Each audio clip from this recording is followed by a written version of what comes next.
உணவே தெய்வம் கரூரார் கூறுவதை கவனியுங்கள். அனைவரும் சுழுமுனை சுவாசத்தையே கூறுகிறார்கள்.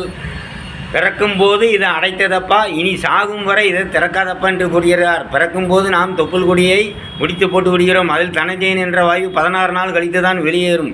அதை சாகும் வரை திறக்க முடியாது என்று கூறுகிறார். அதையே பத்திரகிரிநாதர் என்ன கூறுகிறார் என்று கூறுகிறார்.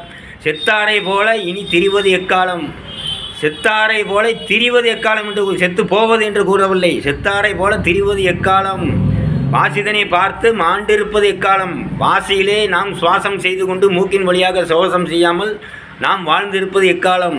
சோற்று துருத்திதனை சுமந்து கொண்டு வாடாமல் அலையாமல் சோத்து சடலத்தை போற்று உணை அடைவது எக்காலம். இந்த உடல்தான் உயிரென்று கொண்டு உடலை வளர்த்து கொண்டு இருக்காமல் உடலை விட்டுவிட்டு உயிரை வளர்க்க வேண்டும் என்று கூறுகிறார்.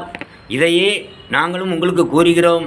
இந்த உடலை உயிரென்று எண்ணாமல் நீங்கள் உயிரை வளர்க்க வேண்டும். வணக்கம்.